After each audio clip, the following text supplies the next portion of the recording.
नमस्कार, बाखबर में आपका स्वागत है। मैं हूं राघवेंद्र सिंह। बाखबर में आज बात करने वाले हैं मामा फार्म में है। दरअसल मुख्यमंत्री शिवराज सिंह चौहान एक्शन में है और एक्शन उनका मंत्रालय से लेकर कैबिनेट की बैठक में, अधिकारियों से बातचीत में और सड़क पर भी। इस पूरी बातचीत के पहले सुनवाते हैं कि आखिर ये बातचीत शुरू क्यों हो रही है कि मामा फार्म में है।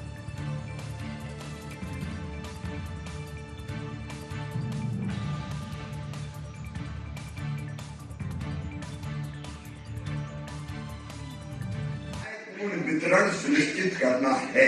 जरा सी लापरवाही हो गई या व्यवस्था ठीक नहीं बनी तो फिर वहां अव्यवस्था का वातावरण बनता है। सारे कलेक्टर्स की ये ड्यूटी है कि पूरी कुशलता के साथ वो खाद के वितरण का, इस समय यूरिया की ज्यादा जरूरत है और इसलिए उसको ढंग से संपन्न करें। किसी जिले में अव्यवस्था ना हो, ब्लैक जैसी कोई कार्रवाई हो तो बिल्कुल सीधे जेल भेज दें। जो ब्लैक मार्केटिंग करते हैं ऐसे लोगों के खिलाफ जो स्टैंड है मेरा, उनको फिर सबक सिखा दे पूरी तरह से, कोई छोड़ना नहीं किसी को। हम लोग सोच के कई अच्छी चीजें कर सकते हैं। लीग से हटके हमारे जिले के अनुरूप कौन सा काम हम बहुत बेहतर कर सकते हैं जो उदाहरण बन जाए देश भर में और जिसकी मिसाल दी जाए, उदाहरण दिया जाए। मां, बहन और बेटी के प्रति बहुत संवेदनशील योजनाओं के क्रियान्वयन में भी हम संवेदनशील हैं और उसके साथ साथ अपराधों वाले मामले में मैंने कानून और व्यवस्था की स्थिति की चर्चा करते हुए साफ कहा था कि जीरो टॉलरेंस, जो कड़ी से कड़ी कार्रवाई की जा सकती है करके उदाहरण प्रस्तुत करने का काम करें। हम न केवल प्रशासन चलाने वाले हैं बल्कि हम प्रेरणा बन के भी उभर सकते हैं। कई लोगों ने बहुत बेहतर काम किया है और इसलिए मुझे लगता है उस दिशा में भी हमको लगातार काम करते रहना चाहिए। आज जो निर्देश दिए हैं, चाहे वो कानून व्यवस्था के हों, चाहे विकास के काम के हों, चाहे रोजगार के हों, उन सब को ढंग से जमीन पर उतारें और जनवरी के पहले सप्ताह में 3 या 4 जो भी जनवरी तक होती है, हम जब बैठेंगे तो दिए गए निर्देशों का मैं पूरा पालन प्रतिवेदन देखूंगा और आगे फिर हम विकास की चर्चा करेंगे।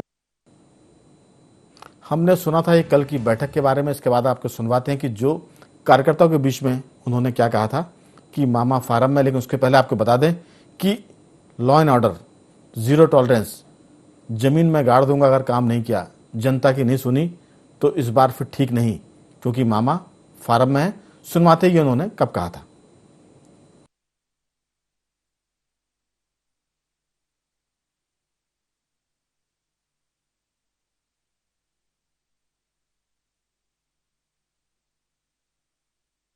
जैसे आपको वो हम दोबारा कोशिश करेंगे सुनवाने की कि मामा फार्म में है। लेकिन हमारे साथ इस मुद्दे पर बातचीत के लिए स्टूडियो में मौजूद हैं 2 विशेष मेहमान, वरिष्ठ पत्रकार संदीप पौराणिक जी और डॉक्टर राहुल रंजन। और टेलीफोन लाइन पर हमारे साथ है मध्य प्रदेश के वरिष्ठ पत्रकारों में शामिल श्री जयराम शुक्ल जी और इंदौर से अरविंद तिवारी जी। जयराम शुक्ल जी रीवा से हैं। जयराम जी, मामा फार्म में है, अब खैर नहीं किसी की, क्योंकि जीरो टॉलरेंस और लाइन ऑर्डर में कोई प्रॉब्लम आई तो फिर समझ लीजिए कि जिंदा कर जाएगा। आपकी क्या राय? आईएएस आईपीएस की मीटिंग में करें, यदि ये बात करें कि मेरा बेटा भी कोई गैर कानूनी करता है, मेरे पार्टी का कोई सदस्य, मेरे मंत्रिमंडल के सदस्य के परिवार का कोई व्यक्ति यदि ऐसा करता है तो उसके साथ भी ऐसी कार्रवाई करें, तो मतलब वो कुल मिला के इनका ये क्रांतिकारी वक्तव्य होता। स्थिति ये है कि तमाम अखबारों में रोज पढ़ने को मिलती है कि फला मंत्री के बेटे ने ऐसा किया, फला मंत्री के रिश्तेदार ने ऐसा किया। हर जगह, इंदौर में भी हो रहा, सागर में हो रहा, हमारे रीवा में हो रहा, हर जगह हो रहा है। उनके बेटे, उनके भतीजे, उनके रिश्तेदार तमाम इस तरीके की बातें कर रही हैं जो सोशल मीडिया में ये करके आ रही। हिम्मत नहीं हो रही उनके खिलाफ एफआईआर दर्ज हो जाए।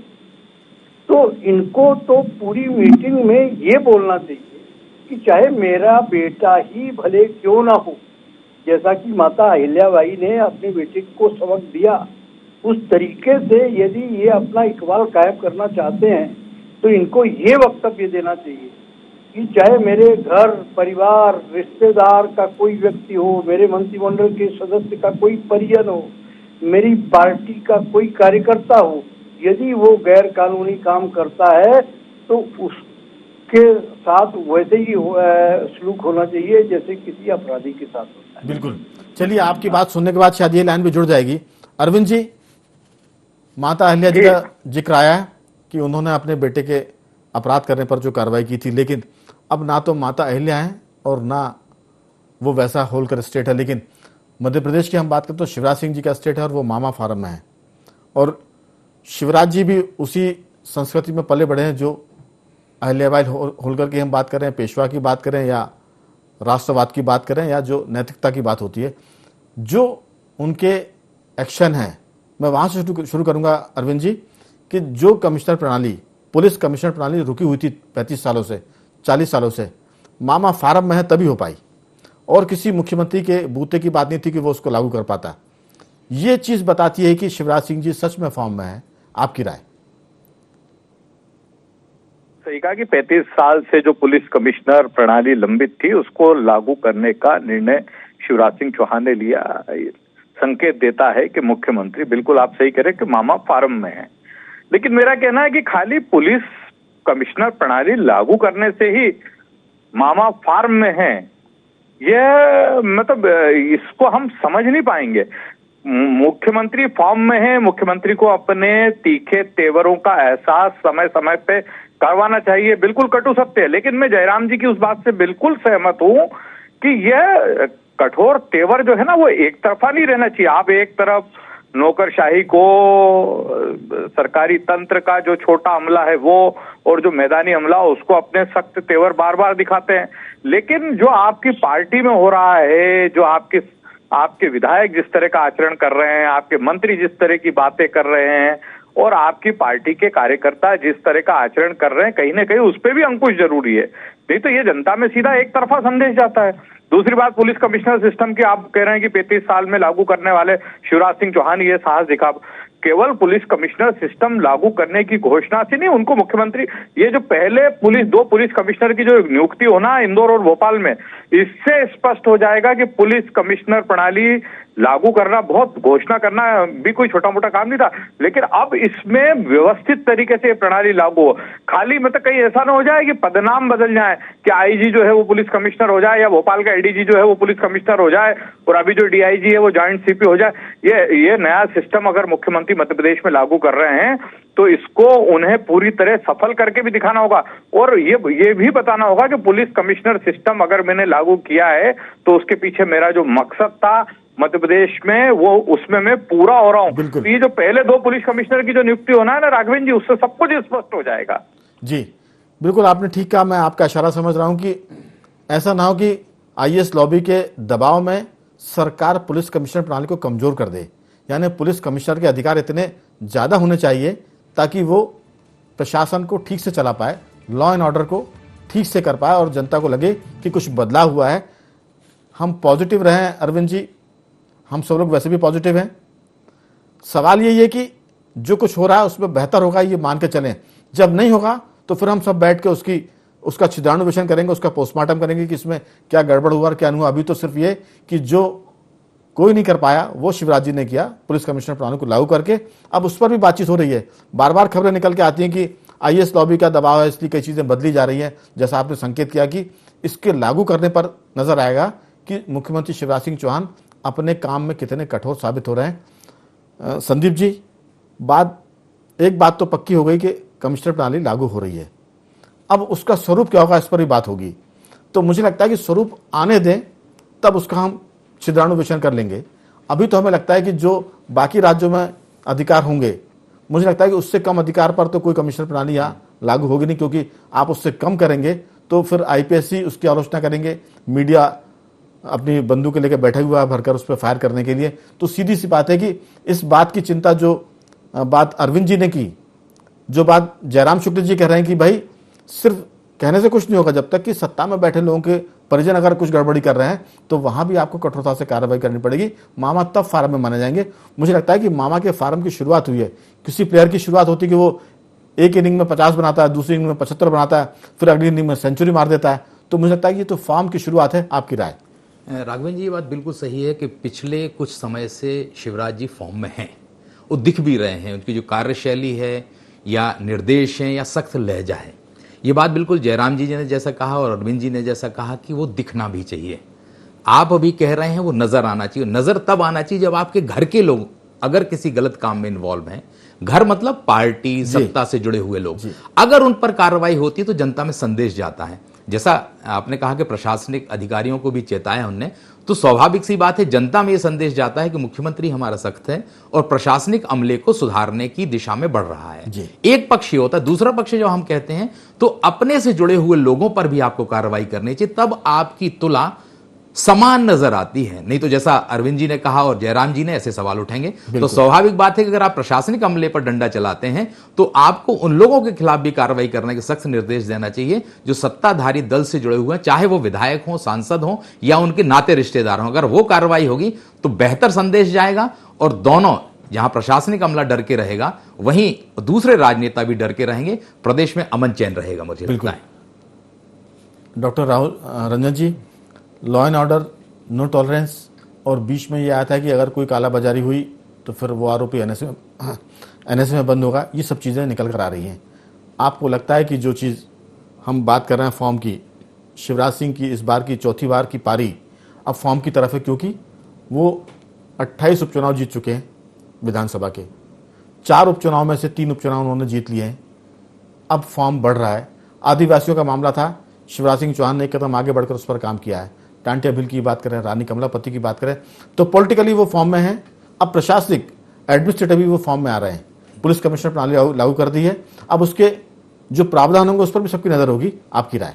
राघवेंद्र जी, कई बार देखा शिवराज सिंह चौहान को अपन मुख्यमंत्री बनते हो कि स्टार्टिंग में होता यह है कि कई बार वो सिंघम बनने की कोशिश करते हैं और वैसे फैसले लेते हैं सिंघम बनने जैसे, नौकरशाहों को भी कंट्रोल करते हैं, उनको नकेल कसते हैं, बाहर भी आता है उनकी बातें देखने में।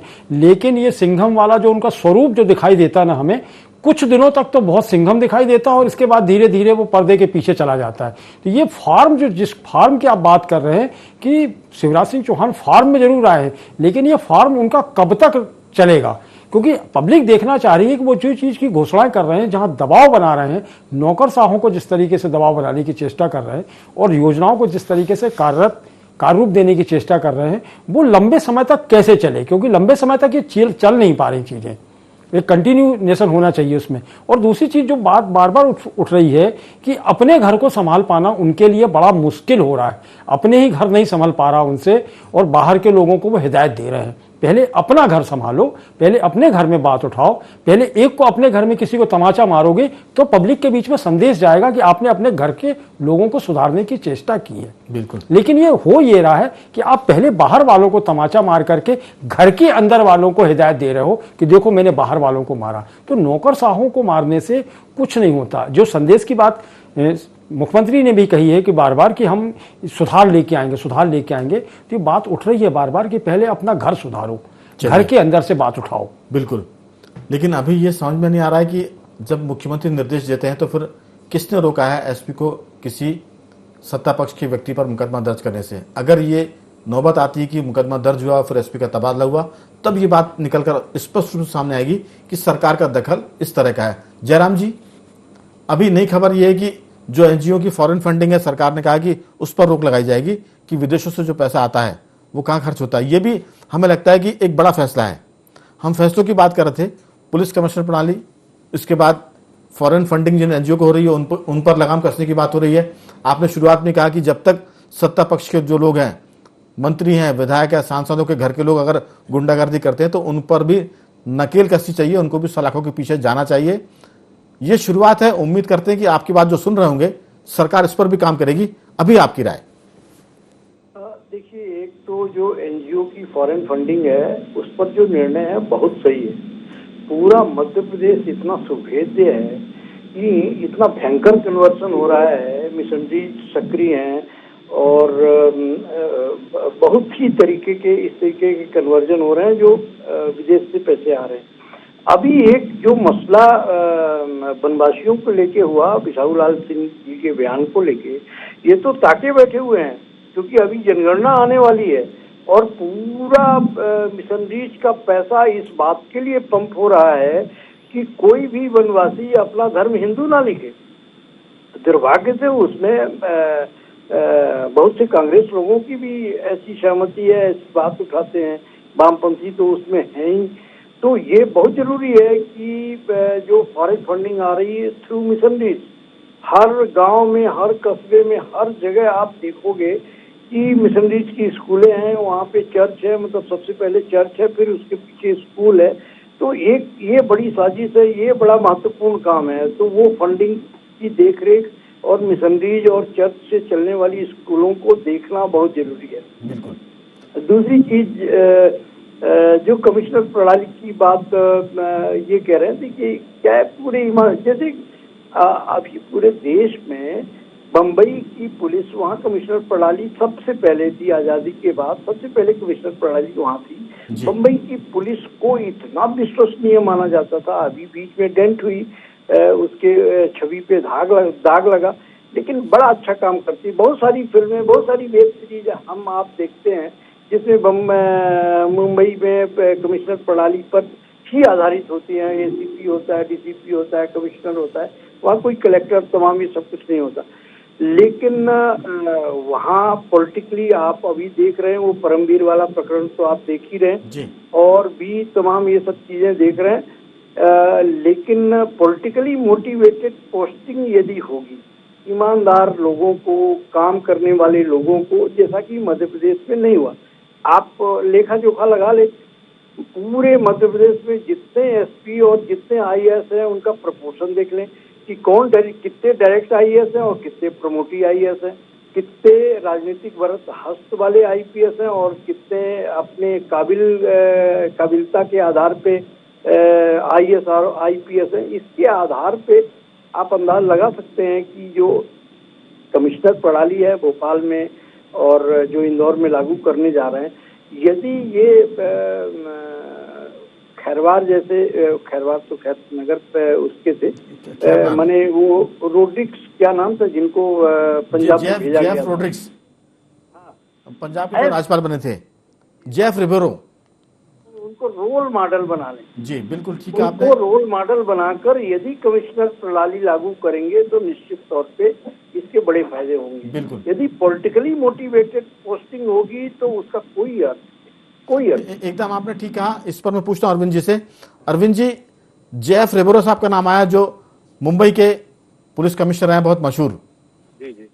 और उसके बाद आईपीएस अफसरों में केपीएस गिल का भी नाम था, जिन्होंने पंजाब में आतंकवाद को खत्म करने में बहुत बड़ी भूमिका निभाई थी। सवाल यह कि नियुक्ति किस लोगों की होगी? जैसा आपने शुरुआत में कहा था कि जो लोग हैं अगर उनके पदनाम बदल दिए गए तो कोई बहुत फर्क नहीं पड़ने वाला, क्योंकि वो लोग आज भी काम कर रहे हैं। लेकिन अधिकार के साथ अगर उनके पदनाम बदले जाएंगे और वो नियुक्ति राजनीतिक आधार पर नहीं होगी, प्रशासनिक दक्षता पर, काम करने की ताकत पर, इच्छा शक्ति पर अधिकारी की, और वो फिर किसी को नहीं रोकेगा। माने वो फिर अगर सत्ता पक्ष का है तो वहां भी कार्रवाई और विपक्ष का है तो वहां भी कार्रवाई। मैं एक नाम लेना चाहूंगा अरविंद जी, किरण बेदी का जिक्र जरूर इसमें करूंगा कि जिन्होंने प्रधानमंत्री इंदिरा गांधी की गाड़ी को भी रॉन्ग साइड खड़ी होने पर उनका चालान किया था और क्रेन से उठवा लिया था, तभी उनका नाम पड़ गया था किरण बेदी, किरण के बजाय। आपकी राय इस पर? बिल्कुल राघवेंद्र जी, मैंने पहले जो बात कही मैं अभी भी वही बात फिर दोहराऊंगा कि पुलिस कमिश्नर सिस्टम लागू करना एक अच्छा निर्णय है, ये समय की आवश्यकता है और मध्य प्रदेश में इंदौर और भोपाल में इसकी बहुत जरूरत थी। लेकिन खाली कमिश्नर सिस्टम लागू कर रहे हैं, इसी से काम नहीं चलेगा। जो बात चल रही कि जेफ रिबेरो जैसा, जो मुंबई का पुलिस कमिश्नर सिस्टम देश में आदर्श सिस्टम माना जाता है, तो और जेफ रिबेरो का उदाहरण आज भी दिया जाता है। जो जब वहाँ के पुलिस कमिश्नर रहे, मुंबई के बाद में पंजाब के डीजी रहे, पंजाब में आतंकवाद के खात्मे में जिनकी महत्वपूर्ण भूमिका रही है, तो मध्य प्रदेश में भी शिवराज सिंह चौहान जिस भूमिका में है अभी, जो उनके तेवर है, तो ये मुझे लगता है कि उन्हें पुलिस कमिश्नर सिस्टम को यदि बहुत असरकारक तरीके से लागू करना और इसके नतीजे देखना है तो ऐसे लोगों को कमान सौंपनी पड़ेगी इंदौर और भोपाल में, तमाम राजनीतिक आग्रह, पूर्वाग्रह और दुराग्रह को पास में रखते हुए। कह सकते हैं कि शिवराज जी के पास अवसर है, उन्होंने सिस्टम को लागू किया है। अब उनके पास ये भी अवसर है कि वो अच्छे अफसरों को माने ये कमान सौंपे और ये कह दें कि इसमें कोई राजनीतिक दखलंदाजी नहीं चलेगी। तो मुझे लगता है कि जो अधिकारी होते हैं वो तो ऐसे सवार होते हैं, ऐसे घोड़े होते हैं जो सवार की इच्छा पर काम करते हैं। जो अभी भी अधिकारी हैं उनको अगर ये इशारा मिल जाए कि आपको निष्पक्ष कार्रवाई करनी है, चाहे वो कोई भी माई का लाल गड़बड़ी करने वाला हो, सिर्फ इशारे की देर है मुझे लगता है। आपकी राय? जिस दिन से इंदौर में पुलिस कमिश्नर सिस्टम इंदौर और भोपाल में लागू होने की बात कही है, इंदौर की जनता से हमने फीडबैक लिया अलग अलग स्तर पे, तो लोग कहते हैं मतलब एक स्वाभाविक प्रतिक्रिया देखिए आप जनता की, उनकी प्रतिक्रिया होती है कि पुलिस कमिश्नर संजीव शमी जैसा आदमी होना चाहिए, है ना। तो मतलब ये लोग चाहते हैं ना कि सिस्टम लागू हो लेकिन असरकारक तरीके से लागू हो, खाली खाना पूर्ति के तौर पर लागू ना हो। ठीक, संदीप जी, सिस्टम बहुत अच्छा है, फैसला बहुत बड़ा है, लेकिन अब उस फैसले पर काम करने वाले हाथ कौन से होंगे, इस पर सबकी नजर है कि अब नया पुलिस कमिश्नर, पहला पुलिस कमिश्नर भोपाल का, इंदौर का कौन होगा और वो किस तरह से अपना रोल प्ले करेगा। क्योंकि लोग जैसे आज जैफ रिवरो का उदाहरण दे रहे हैं, लोग ये भी कहेंगे कि पहले पुलिस कमिश्नर फला हुए थे जिन्होंने ये काम करके दिखाया था, पहले मुख्यमंत्री शिवराज सिंह हुए थे जिन्होंने ये सिस्टम को लागू करने का काम किया था। आपकी इसमें राय? देखिए, ये बात बिल्कुल सही है, आपने कहा है कि शिवराज जी के पास एक बेहतर मौका है, एक आदर्श बनने का, कि आने वाले समय में वो उदाहरण बनेगा कि शिवराज जी ने ऐसा अधिकारी कमिश्नर बनाया था। हाँ, कम से कम 2 शहरों में तो वो कर ही सकते हैं। लेकिन राघवेंद्र जी, एक चीज और देखनी चाहिए कि क्या रिवेरो जैसा समय है आज, या किरण बेदी जैसा समय है आज? क्या कोई कमिश्नर किसी मुख्यमंत्री, मंत्री या प्रधानमंत्री की कार उठा सकता है क्या? देखिए, ये तो उस अधिकारी के ऊपर है, समय तो है, अगर अधिकारी है तो समय भी है, ये तो उस अधिकारी पर के जोखिम लेने की क्षमता पर निर्भर करेगा। शिवराज जी ने जोखिम लिया ना आईएएस लॉबी के नाराज होने का और लागू किया सिस्टम, तो अधिकारी पर भी है। आईएएस आईपीएस है तो उसका खोने के लिए क्या है, उसको बहुत उसको हटा दिया जाएगा और क्या, सेवा उनको वैसी मिलेंगी, वेतन वैसे ही मिलने वाला है, ये तो अधिकारी पर डिपेंड करेगा। जी बिल्कुल सही कहा आपने। तो चयन भी अधिकारी का वैसा होना चाहिए, क्योंकि जैसी पोस्टिंग होती रही है, मतलब सुनने में आता रहा है, अपन तो नहीं कह सकते, जो सुनने में आता रहा, अगर उस तरह से पोस्टिंग हुई राजनीतिक दबाव में, उसमें तो हम अपेक्षा नहीं कर सकते हैं। लेकिन अगर वाकई में ये आदर्श प्रणाली स्थापित करने की दिशा में पहल है, जैसा लग रहा है अभी, तो हमें लगता है कि भोपाल और इंदौर में एक नई तरह की व्यवस्था हमें देखने मिलेगी और जनता को भी सुकून मिलेगा। दूसरी चीज, एक और चीज, जो एनजीओ फंडिंग वाली आप बात कर रहे थे, मेरा राघवेंद्र जी उसमें एक मानना है कि धर्मांतरण और तमाम चीजें हैं। हमारे मध्य प्रदेश में बहुत एनजीओ ऐसे हैं जिनके पास फॉरेन फंडिंग आ रही है। क्या सरकार, मध्य प्रदेश सरकार इस तरह का कदम उठा रही है, इन एनजीओ के फंड का श्वेत पत्र जारी कराने के लिए भी कोई व्यवस्था करे, ताकि उनके पास टोटल पैसा कितना आया और उन्होंने किस काम में लगाया है, बिल्कुल इस दिशा पे भी पहल होना चाहिए। सिर्फ फंडिंग पर हम नजर रखेंगे नहीं, उनके अगर श्वेत पत्र, इंडिविजुअल किसी का जो भी पत्र जारी होता हो वैसा जारी किया जाए, सार्वजनिक किया जाए, तो इन संस्थाओं पर दबाव बनेगा, मुझे ऐसा लगता है। बिल्कुल।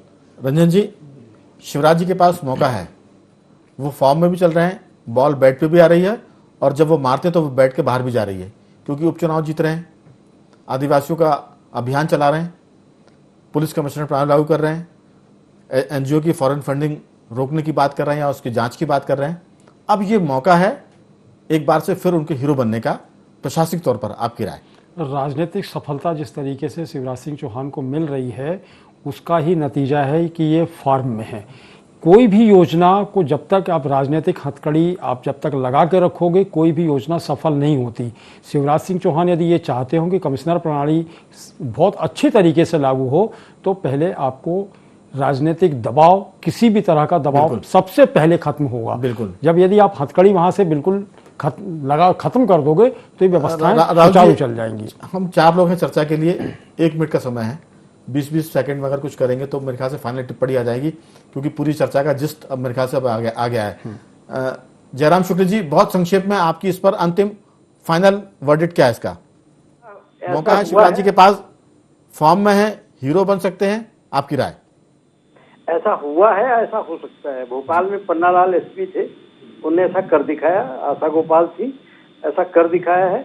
और सबसे महत्वपूर्ण जरूरी है जो एनजीओ की फंडिंग की बात है, और मैं सहमत हूं कि श्वेत पत्र जारी होना चाहिए कि किस मिशनरीज को, किस एनजीओ को कितना पैसा मिला, उसने कहां खर्च किया। ठीक, अरविंद जी आपकी राय? अरविंद जी मेरी आवाज सुन पा रहे हैं? लगता अरविंद जी का संपर्क कट गया है। संदीप जी, आप किस पर फाइनल टिप्पणी आ जाए? राघवेंद्र जी, मेरे हिसाब से जो क्रिकेट में कहते हैं ना कि आपके अनुरूप है सब कुछ, पिच आपके हिसाब से है, बॉल आपके हिसाब से और जो मैदान का माहौल है जी। वो आपके हिसाब से है, तो छक्का मारने का मौका तो शिवराज के पास है। राहुल जी, सीधी बात ये है कि कमिश्नर प्रणाली में ये है कि जो व्यक्ति सर्वश्रेष्ठ है, जो व्यक्ति ईमानदार है, जो व्यक्ति काम कर सकता है, वो लूप लाइन में है। तो पहले परख करना पड़ेगी कि लूप लाइन वाले क्यों चले गए लूप लाइन में, चलिए। उनको आगे लेके आए। ठीक है, जो ईमानदार है उसको आना चाहिए। तीनों हाँ जी। मेहमानों का बहुत बहुत धन्यवाद। अरविंद जी का फोन कट गया, उनको भी मैं साधुवाद करता हूं। दर्शकों को बता दें कि शिवराज सिंह चौहान जी मामा के रूप में जाने जाते हैं और इस वक्त मामा फार्म में है। ये उनका खुद का बहुत पसंदीदा संवाद है कि मामा फार्म में है। लेकिन हम बता दें कि इस फॉर्म में अगर वो गलती भी करेंगे, कभी कोई गलत आउट भी देगा, तो थर्ड एम्पायर का व्यवस्था भी है, आप उसमें डीआरएस ले सकते हैं। मुख्यमंत्री शिवराज सिंह के पास डीआरएस के लिए मीडिया है जो बताएगा कि सही क्या कर रहे हैं, गलत क्या कर रहे हैं। तो बखबर में आज सिर्फ इतना ही। कल किसी और मुद्दे पर आपसे बात करेंगे, तब तक बने रहिए हमारे साथ और देखते रहिए IND24।